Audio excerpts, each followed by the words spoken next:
time to grow with the SEO Queen. Receive the perfect leads like never before. No traffic is gonna explode. It's time to grow. Welcome to the SEO Queen Tech Show, a podcast to help you get more credibility, visibility, and profitability through inspiration, technology, and marketing insight. This podcast is for professionals and entrepreneurs who are looking to get more customers, clients, and patients. We're broadcast worldwide on Bashani Radio, iHeartRadio, and iTunes. Bashani Radio, always talking about everything from New York City. You can listen to the SEO Queen Tech Show on any mobile phone or tablet device. Also, as a thank you gift for listening to the SEO Queen Tech Show, you can go to SEOqueen.com and book a complimentary strategy session. Just go to SEOqueen.com and book a Reach More Clients Power Session. Also, don't forget July 23rd, 2022 at the Long Beach Hilton, we'll be having our second annual Reach More Clients Power Conference at the beautiful Long Beach Hilton Hotel. So without further ado, today's guest on the SEO Queen Tech Show is the man behind Showtime at the Apollo. 3 more tenors, 3 more divas, and the author of My Estate Planner.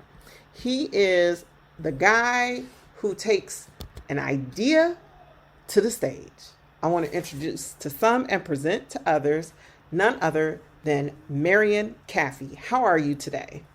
I'm wonderful. Thanks for having me. It's a pleasure to be here. Great. That's awesome. So happy to have you here. So, Marion, please tell me, I want to know what inspired you to get into show business? Well, I think I have been, leaning that way since I was in, high school. I just loved music and, in my record player in my room, listening to all of the music, and just grew up in a very musical household. We listened to all kinds of music, from classical to jazz to blues to soul to rock. And I think after that, while I was in high school, I was in a little singing group, pretending to be the Temptations and the Delphonics and those Four Tops and those male groups of the 60s and 70s. And after that, I went to Florida A&M University, and I played in the band, played drums in the Marching 100. So that was like a huge musical coup for me to get in there. So you have your own drumline experience. Yes. TCU. That's awesome. Yes. So it was at FAMU, who was the originator of all of the fast marching. That was the band I got in when I was in college. After that, I went to, some years, fast forward many years after the Army and after college, I ended up in California, and I auditioned for the opera Porgy and Bess for a community theater production. So as I was in California and I auditioned for the opera Porgy and Bess in a community theater production, I got the production and actually was an understudy for Clifton Davis, who was played Sporting Life. Wow. Clifton Davis? Life. Yes, the famous Clifton Davis, who is, I think now is, last I saw him was in the Godfather of Harlem, playing the Honorable Elijah Muhammad. I just was watching that the other day. Oh, wow. And yes, of course, he is very famous for his sitcoms shows in the 70s and 80s. An amazing human being, amazing actor. So anyway, I got, that was my first job in theater per se. And while I was on set rehearsing that, one of the ladies who played Bess in Porgy and Bess, her name was Priscilla Baskerville. She said, you're really talented. You should come to New York. And I didn't know any better than months after that show was to get in my VW Beetle and drive to New York and pursue theater. And not knowing anybody, not knowing anything about the industry, I guess it was just meant to be. So in 1981, I drove into New York City and pursued a career in show business. And like they say, I guess that's history, because I became an actor, singer, dancer, double for Gregory Hines in some of his movies early on. And ultimately now, after being on stage, I directed and choreographed and wrote a show called Street Corner Symphony on Broadway. I created the show Three Mo Tenors and Street Corner Symphony, which was on Broadway, and Cooking at the Cookery and Three Mo Divas. And I've had shows around the country, around the globe. Three Mo Divas actually got an NAACP award nomination for the album against Jay-Z. Of course, I didn't win, but that was an honor to be nominated in the category of Alicia Keys and Jay-Z. Oh wow, that was when they did the New York song. I can't remember what song that album. I can't remember what album it was up against. I just remembered that I was nominated and went to the award show in Hollywood, and that was a great night in my life to be nominated in that category with such stars. Oh, that's amazing. And now I have ended up as, this is my 13th season as the producer of Amateur Night at the Apollo, which was the creation that born Showtime at the Apollo. And I was casting producer at Showtime at the Apollo, the return of Showtime, which Steve Harvey was the host and was produced on Fox TV. Oh, wow, that's amazing. So then to now. So I have to ask you, for those artists who are listening to this episode, like, what advice would you give to a contestant on Amateur Night to not get a wop wop? Well, I mean, be good, simply that. The audience is, of course, the thing that makes the show live, and it is the longest running talent competition in America for sure, and the world perhaps. This is our 88th season. But I guess for talent, you just have to be good, and the audience has to believe that you're good. We have people every week that come on that are amazing, gifted, talented people, and they don't get booed off the stage, but many do. And even people who were famous got booed. I guess Lauryn Hill is our most famous person to get booed off the stage that ended up being a star. But many stars aren't stars when they come on, so they have to learn how to get good and how to be good. So it's all about time. So before Lauryn Hill was with the Fugees and before the Miseducation, she came on Amateur Night? Yes, and she is famously, I think it's on YouTube, if I'm not mistaken. But yeah, she got booed off the stage. But, it's a lot of stars have come through there and suffered the fate, but they weren't necessarily stars when they arrived at Amateur Night. As the motto goes, Apollo is where stars are born and legends are made. So it takes a lot to turn yourself into a star, be turned into a star over the years. But so many stars have passed through the Apollo, and I'm thrilled to have been a part of it.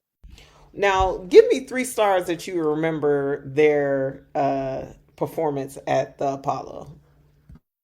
Well, I think her came since I've been there, before she became the famous star. I can't remember her real name now, but she came on. I think it's Gabby something. I'm not sure, but go ahead. Yeah, I don't remember her real name, but she's and then the most recent, I would say, Machine Gun Kelly was definitely under my reign. He came rail thin, sort of this tattooed guy, got off the bus and came to the stage door and came through and auditioned for me. And I think 15 seconds, of him rapping, I'm like, oh yes, we definitely have to take him. And he came on the show and won and won and won Oh, because he was wow. Machine amazing. Gun Kelly Yes, did Showtime at the Apollo, the amateur night. amateur night. Yes, Yeah, amateur night. yes. Wow, I did not know that about him. That's where his star began. And right after that, I think he got picked up by P. Diddy for his. I think P. Diddy produced his first album or picked him up as a client or something, and he ascended to where he is now. Yeah, so that was a lot of fun. I mean, I'm saying 15 seconds. It wasn't 15 seconds after he started rapping because I'd never heard anybody rap that fast and be that articulate. You could understand everything he was saying. And this was, no microphone, him after riding the bus all the way from So Ohio. we could say that you discovered him because you gave him I don't really like that word because people are who they are. And, it was a pivotal moment in his career for sure. He talks about it in his interviews. But just as a human, and I just really don't care for discovering somebody because, they discovered America. I see what you're saying. It was already here being used, but right. Okay. Yeah, so that. But you did give him a significant break. We can say that absolutely, you gave him a significant opportunity that was life-changing. So. Absolutely. And that is what the Apollo does. It creates opportunities for people to a stepping stone in their career. So it's a fun job. I mean, to that. And my moment for the Apollo is I got the job the same day that we discovered that Obama was the president of the United States. Oh, wow. First day on the job, driving in a taxi was the first day we woke up and Obama had won the election. Oh, so, wow. And me and the taxi driver had a really wonderful conversation. I for the first time, I think, as a Black man, just had a straight spine that morning. And the taxi driver said he felt the same way. It was a wonderful, and that's my greatest memory of my first day at the Apollo as producer of Amateur Night. So that's awesome. That's awesome. Yeah, it was great. So what does a show producer do? Well, in this particular case, I cast the shows. Okay. And then I make sure that the entire show, I build the show as an arc. Like there was a framework of it when I came, and then they wanted to improve upon what it was and sort of make it different. And you work with marketing to make sure that the right audience, you're going after the right audiences, or if you want to change audiences, because early on the Apollo was dependent on the local audiences in Harlem, but that is like the world, that is no longer the case.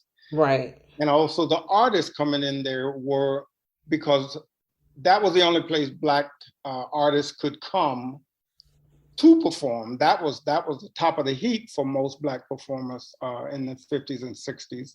Right. And but that is no longer the case. Now all houses welcome the Apollo, so we had to figure out how to get new artists in. And so you put that together, you say when a specific talent is going on in the arc of the show, what happens when the curtain goes up, what the lights look like, what the sound sounds like. Every element of the show, the producer is in charge of that, of the entire vision for the show, and making sure all the departments are working in harmony. So that's, and off the stage, that is, casting is the big key to this particular job. But producers per se that is not every producer's responsibility on every kind of project. Film producers are different than television, and different than record producers, different than theater and the Apollo and concerts. All that word producer takes on a different light in the different genres. Oh, wow. That's amazing. You have an awesome responsibility. So I want to know from you, like, how did you master all these skills? Because, directing the lighting, directing the music, the casting, you must work really long hours to put each show together. Well, the hours aren't long now because of me bringing the history and the vision and all my long hours before I got to the Apollo, putting together those skill sets. And you don't look at it as work per se, because people tend to make hard or negative, make that sound terrible, like, oh, I'm working. It's really not that much work when it's so much fun. And I was born to do this. I just was. Being in entertainment, and even people who were with me as actor when I was an actor and singer and dancer, they all tell me now that I was always, I guess, honing my skills to become a director and producer. And when I look back on it, I guess, that's right, because I just loved how it was made. Even though I was singing on stage or dancing or acting on stage, I always paid attention to what was happening backstage, what the lights looked like, what the sound sounded like, what the costumes looked like, and all of those elements. So over the decades of doing all of that many, many times, honing my skills, I guess that's what makes me be able to do what I'm doing now. I feel comfortable in this role, and I was born to be in theater. There's no doubt. Every day I wake up, I know that that's what I was meant to do. Oh, and it's problem solving. As producers, right. You have to problem solve all day, all the time. Something always goes wrong with live theater. Always, every single week, something happens and you have to fix it quickly, or figure out how to make that not happen the next week, or change it to happen next week because you discovered something good. Oh, wow. That's incredible. So how can people purchase tickets to Amateur Night? Or go to the website, apollotheater.org, and you just click on the schedule, choose your date for Amateur Night, and there it is. Is Amateur Night live streamed, or is it? It will be eventually. We have been testing live streaming, and when we were in COVID, the show shut down for 2 years. Okay. Without any shows happening. And then we started to test live streaming just before COVID happened. Oh, so wow. It will eventually be live streamed. That is no doubt. Yeah. Oh, that's amazing. So what did you do during those 2 years that the show was shut down? Like everybody else, scramble for life. Reinvent yourself, figure out the internet. I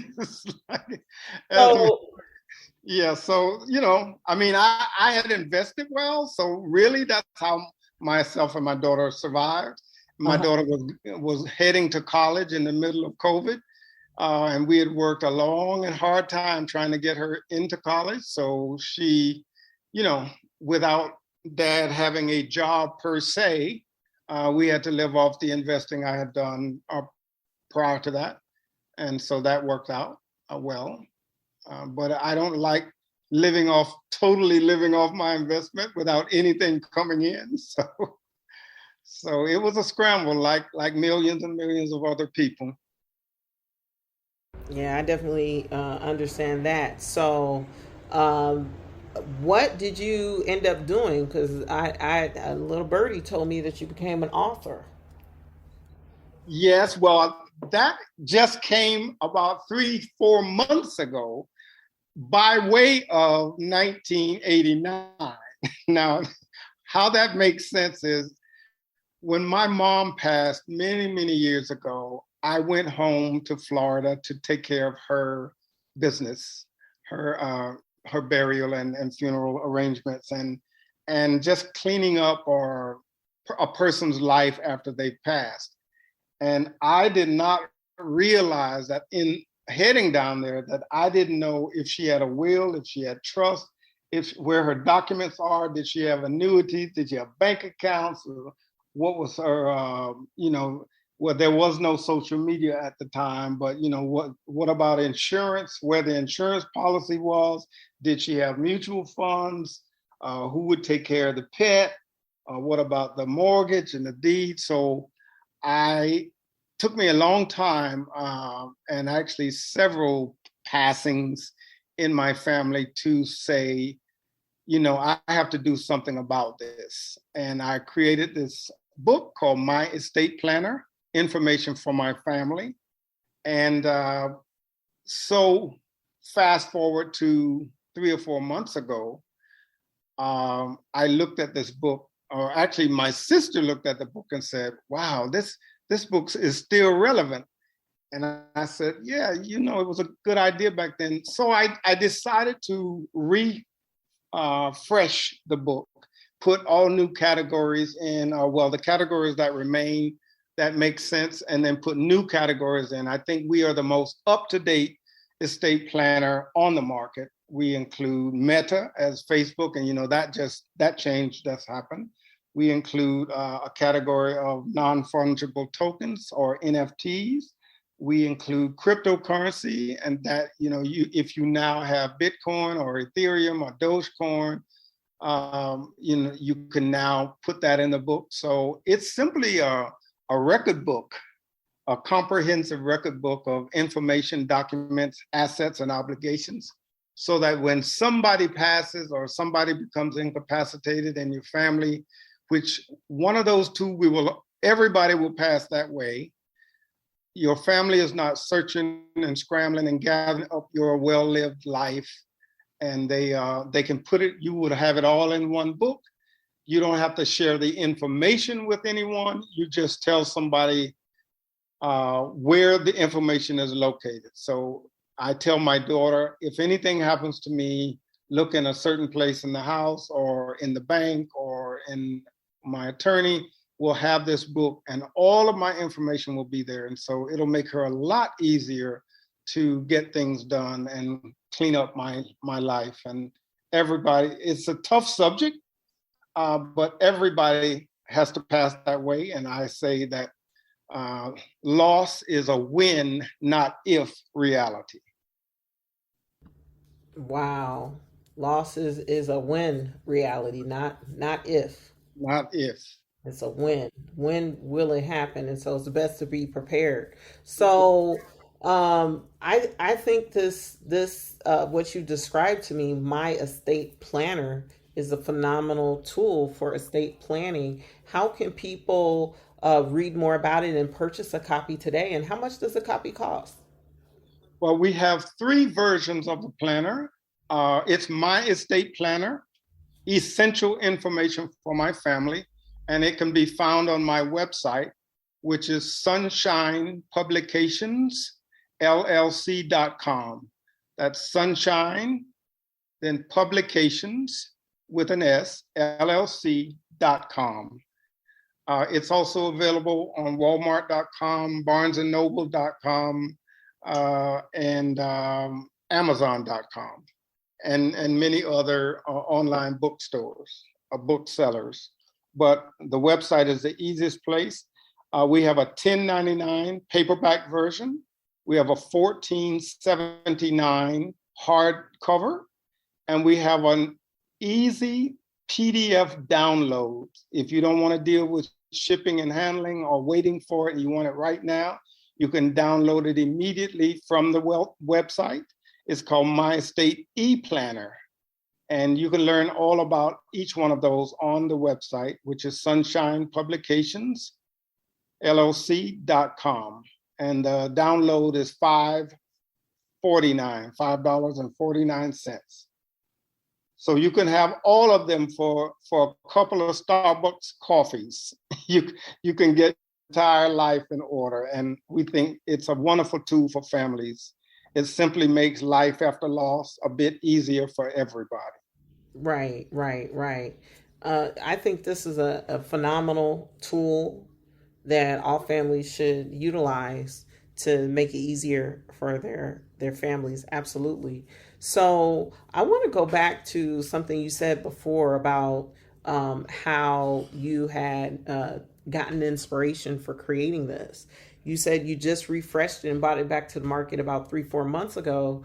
So how long did it take you from idea to conception to make this planner?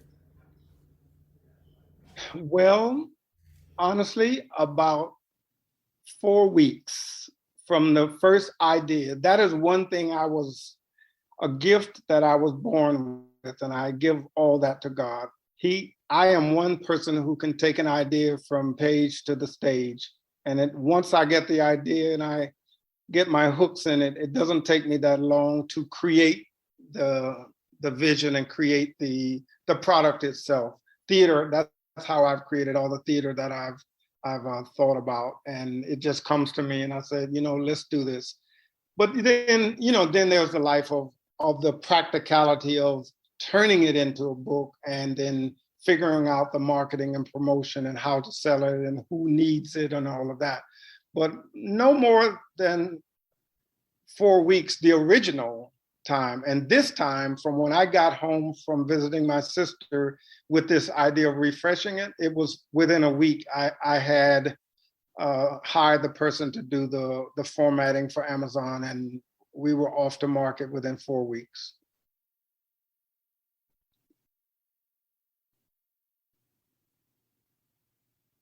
Wow, that's incredible. So what does your daughter think about this new planning book?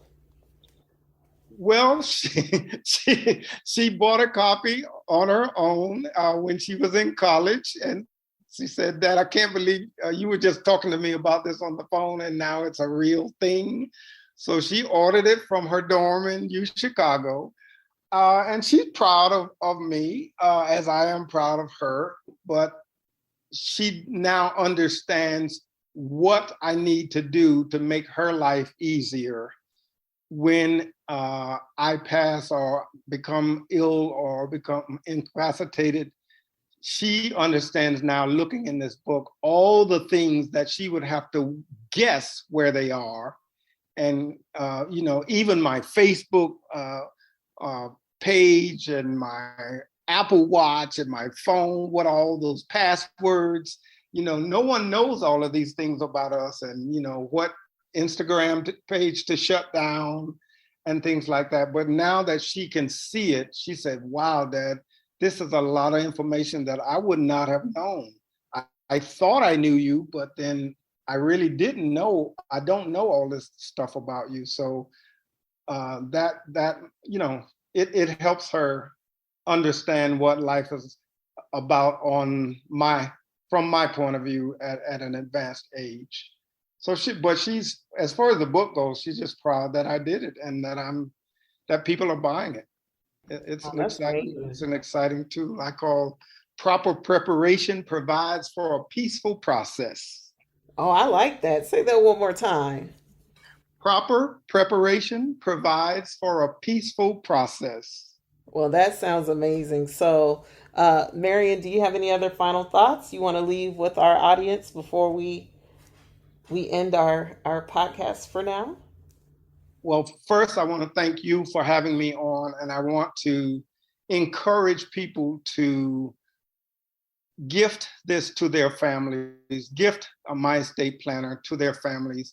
It just saves so much stress and frustration and anxiety and angst during a period where you should be taking the time to grieve.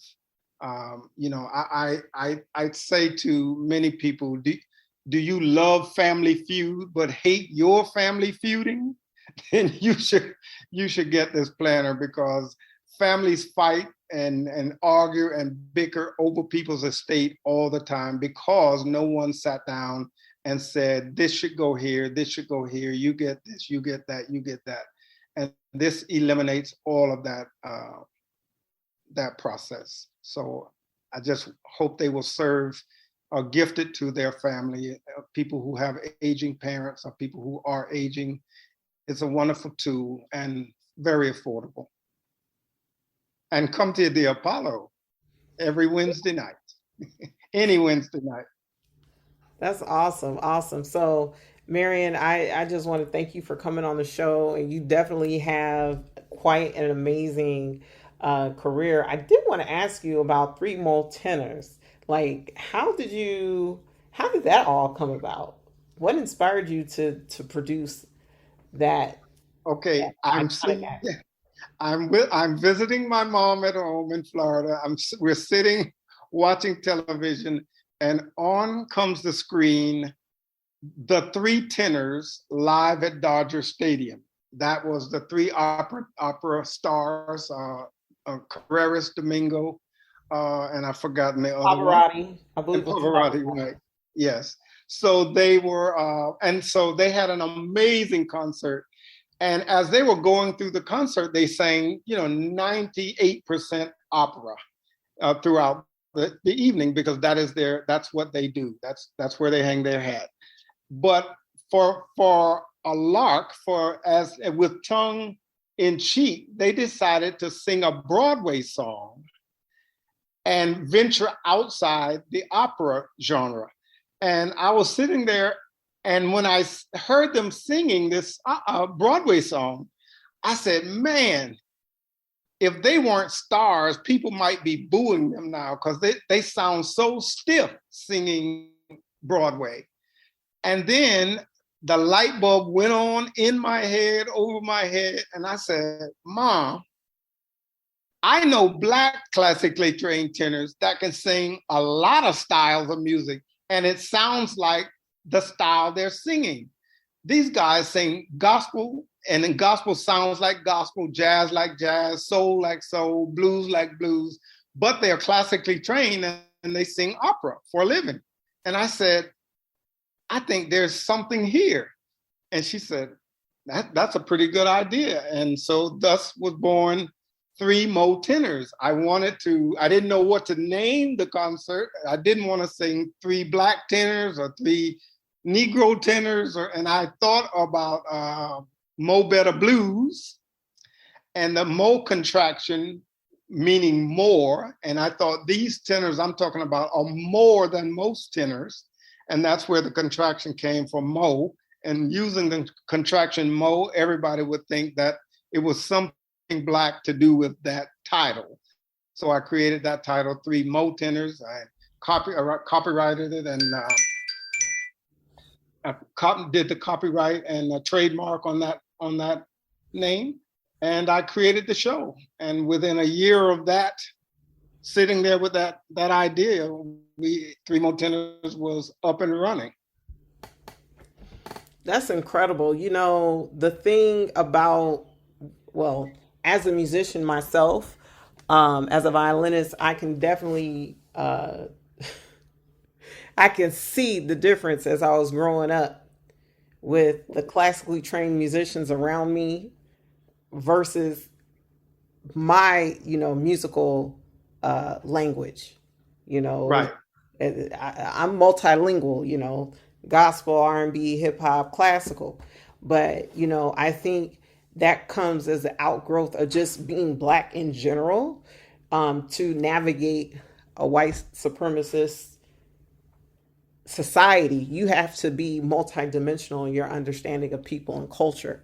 And so that extends into the musical realm as well. I think that's amazing how you took that inherent state of being Black and created this art, Three More Tenor. That's amazing. Amazing. And then we followed that up with Three Mo Divas. And so that's been a good franchise for me. And I can't speak on it right now, but there's something else in the works out of that franchise gonna show up in the next year or so as well. Well, you heard it here first on the SEO Queen Tech Show, that there's more to come with the 3 more tenors and 3 more divas, something else to come along with that amazing show. So I just want to ask you, like, how important has SEO been to your ventures to date and your career to date? Well, SEO just showed up in my life halfway through COVID. I never heard the term, didn't understand the term. And then so I had to learn, because I created a website called Showbiz Stories, where various artists come on and tell their behind the scene tales, showbizstories.com. And that was my venture into websites and the internet and SEO. And I can tell you that I didn't use it wisely enough with Showbiz Stories, which I am now rectifying that with my estate planner at sunshinepublicationsllc.com. SEO will sit in the front row of my development, and the SEO Queen is steering the ship for me with my SEO for Sunshine Publications LLC, because it is so necessary to make sure the world, and especially the Google side of the world, knows that you exist. Because no matter what product you have, if no one knows that you have it, you will never sell it, and it will never serve the purpose that you created it for. So I am leaning hard on the SEO Queen to help me navigate the waters of the internet. And I am loving the relationship we have, and looking forward to a great success for both of us. Well, I did not pay him to say that. That is so much. Thank you so much. And the feeling is mutual. We have a lot of great things in store for sunshinepublicationsllc.com.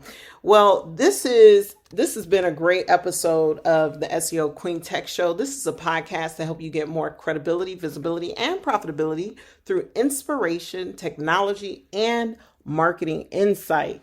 You know, I hope you guys are bookmarking these episodes, because I have the most amazing guests. You got to hear behind the scenes with Amateur Night at the Apollo, one of the most famous theaters in the world, and one of it has to be the oldest running talent show in the world. It has to be.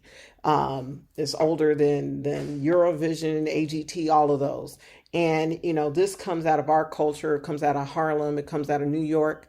This is a awesome thing. And, you know, Marion is continuing to inspire millions through becoming an author and his My Estate Planner guide. So again, this podcast is for professionals and entrepreneurs who are looking to get more customers, clients, and patients. We're broadcast worldwide on Bashani Radio, iHeartRadio, and iTunes. Bashani Radio, always talking about everything from New York City. You can listen to the SEO Queen Tech Show on any mobile phone or tablet device. Also, as a thank you gift for listening to the SEO Queen Tech Show, you can go to SEOqueen.com and book a complimentary Reach More Clients Power session. And again, today's guest on the SEO Queen Tech Show is the man behind Amateur Night at the Apollo, 3 more tenors, 3 more divas, and the author of My Estate Planner. You can learn more about Marion at sunshinepublicationsllc.com. Thank you so much for listening, and until next time.